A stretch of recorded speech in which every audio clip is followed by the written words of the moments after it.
నమస్కారం అండి. నేను అగ్నేష్ అమిత్రాజ్. సో, మొన్నటి నుంచి కూడా మనం డిసెంబర్ 2024 గోచార ఫలితాలు మనం తెలుసుకుంటున్నాం. ఆ నెలకి ఎలాంటి జాగ్రత్తలు తీసుకోవాలి, అలాగే ఎలాంటి రెమెడీస్ చేయాలి అనేది మనం చెప్తున్నాం. ఎందుకంటే ఇంతకుముందు వీడియోలో నేను చెప్పాను. మనం యాస్ట్రో న్యూమరాలజీ 2 కలిపి మనం చెప్తాం. జనరల్‌గా ఏంటంటే గోచార ఫలితం అనేది జ్యోతిష్యం ఒకటే చూస్తాం. కానీ నేను న్యూమరాలజికల్‌గా కూడా మనం ఒక కాంబినేషన్ అంటే డే, మంత్, ఇయర్ క్యాలిక్యులేషన్స్ కూడా వేసి దానికి సంబంధించిన ఫలితాలలోనే నేను రెమెడీస్ అని యాడ్ చేస్తాను. కాబట్టి ఇవాళ మనం తెలుసుకోబోయేది ఏంటంటే తులారాశి. తులారాశి వారు ఇప్పుడు నేను ఇంతకుముందు చెప్పినట్టు కూడా కన్యా రాశి వారిలాగా మాట కొంచెం జాగ్రత్త నోటి నుంచి. ఎందుకంటే సెకండ్ హౌస్ మీకు ఏం గ్రహాలు ఉన్నాయో మీ గోచారరీత్యా చూస్తే మీకు అర్థమవుతుంది. కాబట్టి కొంచెం కఠినంగా మాట్లాడకండి. దానివల్ల ఆరోగ్య సమస్యలు వస్తాయి. ఎందుకంటే నేను ఒక చిన్న రీజన్ చెప్తా, రెమెడీస్ చెప్తాను. ఇప్పుడు లేడీస్‌లలో చాలామందికి stomach issues, spinal cord issues, PCOD issues రావడానికి కారణం ఏంటి తెలుసా? ఎదుటి అవతల వ్యక్తి గురించి నీ నోటి నుంచి చెడు పదం పలకటము, లేదా వాడి మీద సాడీలు చెప్పటము, వాడిని డీఫ్రేమ్ చేయటానికి ప్రయత్నించేటప్పుడు నీ జాతకంలో గురు, కేతువులు నీచ స్థితిలో వెళ్ళిపోతారు.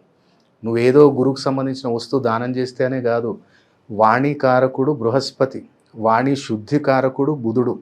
వాణిని అతి అతి మనకి అబ్బా ఏం సౌండ్ రా, ఏం వాయిస్ రా అనేటట్టు చేయించేటోడు ఎవడంటే రాహు. కానీ వెళ్ళేదైతే మాట వెళ్తుంది కదా, ఆ మాట అది కూడా అగ్రెసివ్నెస్ తోటి వెళ్ళినప్పుడు ఒక మనిషిని దూషించేటప్పుడు కానీ, లేదా వాడి మీద సాడీలు చెప్పేటప్పుడు కానీ, లేదంటే వాడి గురించి డిస్కషన్ పెట్టడం, వాడు అట్ట చేస్తాడంట, అమిత్రాజు ఇట్లా చేస్తాడంట అన్నప్పుడు ఏమవుతుంది? నీ జాతకంలో నీ గురువు కేతుల్ని నువ్వు నీచంలోకి తీసుకెళ్ళిపోతున్నావు, నీ స్పైనల్ కార్డ్ని నువ్వు దెబ్బ తీసుకుంటున్నావు, నీ మంత్లీ సైక్లింగ్లో నువ్వు ఇష్యూస్ తీసుకొస్తున్నావు, నీ స్టమక్ ఇష్యూస్ తీసుకొస్తున్నావు, బ్లడ్ సర్క్యులేషన్ ప్రాబ్లమ్స్ క్రియేట్ చేసుకుంటున్నావు ఒక్క మాట నీ నోట్లతో వెళ్ళటం వల్ల. కాబట్టి నోటి మాట చాలా జాగ్రత్త. ఎవరికి? తులారాశికి ఈ నెల మొత్తం. సో ఏం చేయాలి గురుగారు అనుకుంటే, నిత్యం కూడా పొద్దుగా లేచి నువ్వు పనికి వెళ్తున్నావా, ఇంట్లో ఉంటున్నావా, కనీసం ఒక నోట్లో ఒక దవళకి లవంగం పెట్టుకో. కేతు శని కంట్రోల్లో ఉంటారు. సో ఈ నెల మొత్తం కూడా ఆరోగ్యపరంగా ఎలాంటి ఇబ్బందులు ఉండవు. ధనపరంగా ఎలాగుంది అంటే ఓకే, పర్లేదు, ధనపరంగా వస్తాయి. మనం అనుకున్నంత సేవింగ్స్ అయితే ఉండవు, కానీ పర్లేదు, జరుగుతుంటుంది మనకు అక్కడ. ఏదైతే ఒక కంటిన్యూషన్ ఫ్లో అనేది మనకు వస్తుంటుంది ఇక్కడ. సో మనం ఇక్కడ ధనపరంగా నాకు నిలబడాలి గురుగారు, మరి నేను ఏం చేయాలి అంటే, దగ్గరలో ఎక్కడైనా సరే కానీ అశోక చెట్టు ఉందంటే అశోక చెట్టు సేవ చేయటం మొదలుపెట్టేసి తులారాశి వారు ఎప్పుడెప్పుడు చేయాలి గురుగారు అంటే, ఆదివారం, గురువారం ఈ 2 రోజులు అశోక చెట్టు సేవ చేయటం మొదలుపెట్టు. అలాగే ఎవరైతే వ్యాపారస్తులు ఉన్నారో వ్యాపారస్తులు కూడా ఈ యొక్క సమయం అనేది మంచిదే. కాకపోతే శని రవి యొక్క ధృవీకరణ ఉంది కాబట్టి కొంచెం ఇన్వెస్ట్మెంట్స్ ఏదైనా కొత్త ప్రాజెక్ట్ స్టార్ట్ చేయాలనుకుంటే కొంచెం ఆగండి. డిసెంబర్లో అంత పర్ఫెక్ట్ కాదు. సంక్రాంతి తర్వాత మొదలు పెట్టుకున్నట్టయితే చాలా అద్భుతంగా ఉంటుంది. దాంతోపాటు మరి నాకు బిజినెస్లో ఇప్పుడు నేనేం స్టార్ట్ చేయను గురుగారు, కానీ మరి మంచిగా నాకు రిజల్ట్ ఉండాలి అంటే సూర్యాస్తమయం అయిన తర్వాత స్ట్రీట్ డాగ్స్కి ఫీడ్ చేయటం మొదలుపెట్టు. చపాతీ అన్న తినిపి, బన్ అన్న తినిపి, బిస్కెట్ అన్న తినిపి. ఈ మూడిట్లో ఏది తినిపిస్తావు నీ ఇష్టం, కానీ సూర్యాస్తమయం అయిన తర్వాత తినిపించడానికి ప్రయత్నం చేయి. వ్యాపారం బాగుంటుంది. మళ్ళీ ప్రైవేట్ జాబ్ వాళ్ళకి ఎట్లా ఉందంటే పర్లేదు, ప్రైవేట్ జాబ్ వాళ్ళకి బాగానే ఉంది, కానీ బండి నడిపేటప్పుడు జాగ్రత్త, తొందరపాటు పడకండి.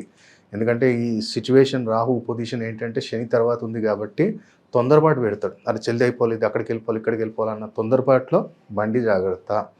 అలాగే ఇంట్లో కొంచెం ఆర్గ్యుమెంట్స్ జరుగుతాయి, ఇంట్లో కొంచెం ఇష్యూస్ జరుగుతాయి, కాబట్టి కొంచెం జాగ్రత్తగా ఉండాలి. మరి ఏం చేయాలి గురుగారు, ఈ ఇబ్బందులు రాకూడదు అనుకుంటే సింపుల్ ఒకటే, గోమాతకి ఏం చేయాలంటే నానబెట్టిన శనగలు తినబెట్టడం మొదలుపెట్టు. నానబెట్టిన శనగలు సోమవారం, గురువారం, శనివారం 3 రోజులు కూడా తినబెట్టడం మొదలుపెట్టు. అది చాలా అద్భుతంగా ఉంటుంది. సో మళ్ళీ నేను ఇక్కడ గవర్నమెంట్ జాబ్ గురుగారు అనుకుంటే, గవర్నమెంట్ జాబ్లో కూడా ఏమవుతుందంటే ఇక్కడ కొంచెం పై అధికారులతో కొంచెం ఇబ్బందులు అనేవి వస్తాయి. అలాగే మనకి ఏదైతే జాబ్లో ప్రమోషన్ అది దాని గురించి డిస్కషన్ ఏదైతే ఉందో అది కొంచెం స్టార్ట్ అవుతుంది. అది ఏదైతే పోస్ట్పోన్ అయిపోయిందో అది కొంచెం ముందు పడే అవకాశాలు ఛాన్సెస్ ఎక్కువ ఉన్నాయి.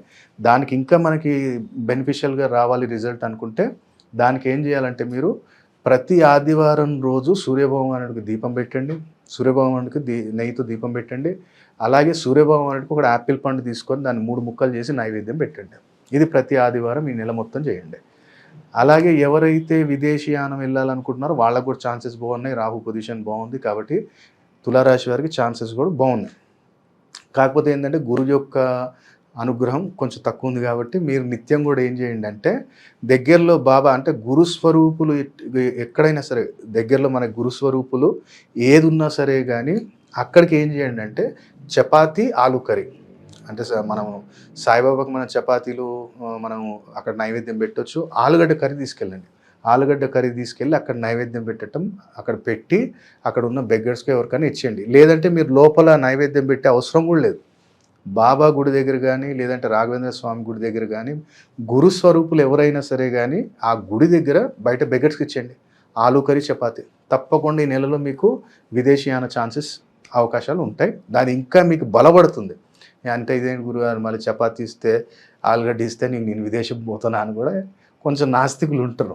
లాజిక్ చెప్తాయి. నువ్వు ఎప్పుడైతే గోధుమ పిండి ఉందో గోధుమ పిండిని మన చపాతీ రూపంలో మనం నూనె ఇప్పుడు నువ్వుల నూనె మనం ఏ నూనె వాడతాం, పల్లి నూనె వాడతాం. ఏదైనా పల్లి అనుకున్నా సరే కానీ మళ్ళీ ఇక్కడ కుజుడు వస్తాడు, రాహు వస్తాడు. పల్లి ఇక్కడ పిండి ఏదైతే గోధుమ పిండి తీసుకున్నావో రవికి సంబంధించింది. అలాగే నువ్వు ఎప్పుడైతే పెంక మీద కాలుస్తున్నావో ఐరన్ శని వచ్చేసాడు అక్కడ, మళ్ళీ అగ్ని వచ్చేది, కుజుడు వచ్చేసాడు. మరి కుజుడు ఏం చేశాడు, విదేశం వెళ్ళాలంటే డబ్బు కావాలి, బ్యాంక్ బ్యాలెన్స్ చూపించాలి. మరి డబ్బు ఎడికి వెళ్ళి వస్తుంది, కుజుడు లేనిది. అప్పు కావాలన్నా కుజుడు కావాలి కదా. మళ్ళీ నేను అక్కడికి వెళ్ళిన తర్వాత మళ్ళీ నాకు మంచి జాబ్ కావాలి, లేదా ఇక్కడ నుంచి వెళ్ళేటప్పుడు నాకు ఎలాంటి ఇబ్బంది లేకుండా అన్ని పనులు జరగాలి. మళ్ళీ శని కావాలి కదా. ఆయిల్ శని, పెంక శని. సో ఇక్కడ మళ్ళీ మనం అది ప్రిపేర్ చేసుకొని ఆలుగడ్డ కూర ఎందుకు ఇవ్వాలి గురుగారు అంటే జ్యోతిష శాస్త్రంలో ఉల్లిగడ్డ కుజుడైతే ఆలుగడ్డ శుక్రుడు. అట్లా ప్రతిదీ ఉంది. దొండకాయలు ఉన్నాయి, ఇప్పుడు దొండకాయలు ఉంది. లేదా ఆకుకూరలు ఉన్నాయి, ఆకుకూరలలో ఇప్పుడు పుంటికూర ఉంది. పుంటికూర దేన్ని రిప్రజెంట్ చేస్తుంది అంటే ఇక్కడ కుజుడిని రవిని. పాలకూర ఉంది శని. ఇది కొంతమంది చిల్లరగా తీసుకుంటారు. ఇది ఏంటి, ఇది అంతా ఎక్కడిది ఉందిరా శాస్త్రం అంటే మీరు రహస్య తంత్ర పరిహారాలు మీకు తెలియదు కాబట్టి మీకు సిల్లిగా అనిపించవచ్చు. కానీ మేము చదువుకున్నాం, మేము ఎంతోమందికి చెప్పాము. లాస్ట్ 13 years మేము ఎన్నో జీవితాలను ఇలా పెద్ద పెద్ద లక్షలు అవసరం లేదమ్మా, 10 రూపాయల్లో కూడా ఫలితం ఇస్తుంది. కానీ ఇక్కడి నుంచి చేయాలి, ఇక్కడి నుంచి చేయొద్దు. ఇక్కడి నుంచి మనస్ఫూర్తిగా సమర్పణతో చేసామనుకో ఆటోమేటిక్గా 10 రూపాయల ఫలితాన్ని 1,00,000 రూపాయల రిజల్ట్ ఇస్తుంది. కాబట్టి ఆలుగడ్డ కర్రీ అనేది నేను చెప్పింది అది. మళ్ళీ ఇవ్వమంటుంది ఎక్కడ, గురుస్వరూపులు. గురువులు ఎందుకు, బృహస్పతే కదా. బృహస్పతికి అధిష్టాన దేవతలు ఎవరంటే గురువులు ఎవరైనా, అది రాఘవేంద్ర స్వామి కావచ్చు, లేదనుకుంటే ఇంకెవరెవరైనా పుట్టపర్తి సాయిబాబా గారు కావచ్చు. మా సాయిబాబా, నేనైతే సాయిబాబాని నమ్ముతాను, నేను సాయిబాబాకి ఇచ్చుకుంటా. సో అట్లా ప్రతిదీ లాజిక్ ఉంటుంది. సో నీ విదేశయానానికి అది లేదు గురుగారు మేము వివాహ ప్రయత్నాలు చేస్తున్నాము అన్నప్పుడు వివాహానికి కూడా మంచి అవకాశాలు ఉన్నాయి. కాకపోతే ఏంటంటే కొంచెం పెండింగ్ పడుతుంది. అది క్లారిటీ ఇవ్వరు వాళ్ళు వివాహ సమయంలో. కాబట్టి అదొక క్లారిటీ కావాలి అనుకుంటే మీరు ఏం చేయండి అంటే మంచిగా గురువారం రోజు రాత్రి పెరుగు తోడేయండి. దాంతోపాటు బాస్మతి రైస్ కొన్ని తీసుకోండి. మంచి ఇదేమంటాం బ్రేక్ అయినవి కాకుండా మంచి క్వాలిటీ తీసుకోండి. కొన్ని 100 grams తీసుకోండి. తీసుకొని ఉదయం శుక్రవారం రోజు ఉదయం మంచిగా ఆ యొక్క ఏదైతే బాస్మతి రైస్ని వండమని చెప్పండి. వండేటప్పుడు కొంచెం లైట్ అందులో కుంకుమ పువ్వు వేయమని చెప్పండి. వేసిన తర్వాత దాన్ని ఏం చేయాలంటే మొత్తం గిన్నెలకు తీసుకోండి. గిన్నెలకు తీసుకొని మంచిగా కలపండి. ఆ పెరుగు వేసేసేయండి, కలపండి. ఆ పెరుగు వేసేసి కలిపి దాన్ని 2 భాగాలు చేయండి. దాన్ని 2 భాగాలు చేయాలి. ఇదేంటంటే ఒకవేళ నా పిల్లకి పెళ్ళి అయితే లేదు, నా పిల్లానికి పెళ్ళి అయితే లేదు అనుకుంటే ఇది మీరు దానికి చేయొచ్చు. ఇంకోటి ఏంటంటే నా పిల్ల అత్తగారింట్లోకి ఇట్లా ఇబ్బంది పడుతుంది అన్నప్పుడు కూడా ఈ పరిహారం పనిచేస్తుంది. నా బిడ్డకి పెళ్ళైన సరే ఇన్ని రోజులు 1 సంవత్సరం అయింది, 2 సంవత్సరాలు అయింది, నా బిడ్డ ఇబ్బంది పడుతుంది అత్తగారింట్లో, మరి ఆమెకి మంచిగా ఉండాలి అంటే ఈ రెమెడీ చేయొచ్చు. ఒక 5 Fridays చేసుకోవచ్చు. ఈ నెల మొత్తం కూడా శుక్రవారం చేసుకోవచ్చు. ఇది వీడియో మీరు తర్వాత కూడా డిసెంబర్ తర్వాత లేటుగా చూసినా నో ఇష్యూ. మీరు ఒక 5 వారాలు ఇది ఫాలో అయినట్టయితే అత్తగారింట్లో కూడా సుఖపడుతుంది. ఇక్కడ మనకి ఏదైతే వివాహ ఆ యొక్క సమయం అనేది ఆ సమయాన్ని తీసుకొచ్చే పరిహారం కూడా ఇది అనమాట. అంటే వివాహానికి జరగటానికి మంచి యోగాన్ని తీసుకొస్తుంది ఈ పరిహారం. కాబట్టి 2 భాగాలు చేసి ఒక భాగం ఏం చేయండి అంటే శివయ్యకి అభిషేకం చేయించండి. ఆ యొక్క అన్న అభిషేకం శివయ్యకి చేయించండి. ఇంకో భాగం ఏదైతే ఉందో అభిషేకం అయిపోయిన తర్వాత ఆ భాగాన్ని తీసుకెళ్ళి గోమాతకు పెట్టండి. ఇది మనం శుక్రవారం చేయండి ఈ నెల మొత్తం. లేదు మనం డిసెంబర్ తర్వాత మనం ఎవరైనా వీడియో చూశారు అంటే మీరు ఒక 5 Fridays కూడా చేయొచ్చు. వివాహం జరగటానికి, జరిగిన తర్వాత నీ బిడ్డ హ్యాపీగా ఉండటానికి కూడా ఇది పనిచేస్తుంది. కాబట్టి ఇది ప్రతి ఒక్కళ్ళు పాటించవచ్చు. ఇప్పుడు ఇంకోటి ఒక యూనివర్సల్ రెమెడీ ఒకటి నేను చెప్తా. ఇది కొంచెం విచిత్రంగా ఉంటుంది, అర్థం కాదు. కానీ మీరు చేసి చూడండి. నేను చెప్తున్నాను కదా, ఎవరికైతే అష్టమంలో రాహు ఉన్నాడు బాబు, నీకు పనులు జరగవు. భాగ్యంలో రాహు ఉన్నాడు, పనులు జరగవు, డెవలప్మెంట్ రాదు, ప్రమోషన్ రాదు. అష్టమంలో రాహు ఉన్నప్పుడు యాక్సిడెంట్స్ ఎక్కువ అవుతాయి. అష్టమంలో రాహు ఉన్నప్పుడు సడన్ రిలేషన్షిప్ బ్రేకప్ అయిపోతుంది. అష్టమంలో రాహు ఉండటం వల్ల సడన్గా ఇంట్లో ఎలక్ట్రానిక్ ఐటమ్స్ కానీ, బండి కానీ, కారు కానీ సడన్గా నీకు ఏదో లంసమ్ అమౌంట్ పెట్టేస్తుంది, పెద్ద అమౌంట్ రిపేర్కి పెట్టేస్తుంది. అలాగే నీకు రిలేషన్షిప్లో ఇందరిలో ఆర్గ్యుమెంట్స్ స్టార్ట్ అయిపోతాయి. నీ అత్తగారింటి నుంచి నీ మీద నిందలు పట్టడం స్టార్ట్ అయిపోతాయి 8,000 ఉన్నప్పుడు. 9,000 ఉన్నప్పుడు ఏమవుతుంది, పని దగ్గర నిన్ను గాడిది చాకిరి చేస్తావు కానీ గుర్తింపు ఉండదు.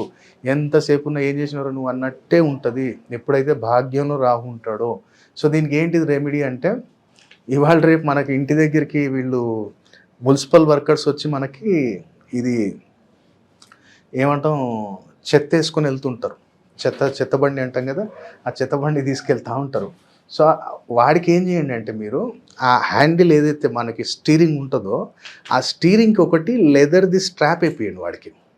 మీరు చెప్పండి ఏంటంటే, డబ్బులన్నీ ఇవ్వండి, ఒరే నువ్వు ఇది వేయించుకో, ఏదైతే స్టీరింగ్ ఉంటుంది కదా దానికి ఒకటి వేస్తారు వాళ్ళు, లెదర్ది కానీ లేదంటే పియు లెదర్ది కానీ, దానికి హ్యాండిల్ స్లిప్ కాకుండా ఉండటానికి ఒకటి ఇట్లా క్లాత్ లాగా ఇట్లా దాన్ని ఎలాస్టిక్ దాన్ని యాడ్ చేసి హ్యాండిల్కి వేస్తారు, ఆ స్టీరింగ్ హ్యాండిల్కి వేస్తారు. అదొకటి వేయించేసి నీ అష్టమ రాహు ఉన్నా భాగ్యంలో రాహు ఉన్నా సరే కానీ ఆ నెగిటివ్ రిజల్ట్స్ క్లోజ్ అయిపోతాయి, పాజిటివ్ రిజల్ట్స్ అనే ఆటోమేటిక్గా మీకు స్టార్ట్ అవుతుంది. ఇది ప్రాక్టికల్ రెమెడీ, మనం ఎంతోమందికి చేసి మన రిజల్ట్ చూసాం కాబట్టి మనం ఇది ఇంత మీకు కాన్ఫిడెన్స్గా నేను చెప్పగలుగుతున్నాను. కాబట్టి తులారాశి వారు డిసెంబర్లో ఈ జాగ్రత్తలు తీసుకొని మంచి ఫలితాలు పొందాలని కోరుకుంటున్నాను. సర్వేజన సుఖినో భవంతు. ఓం నమః శివాయ.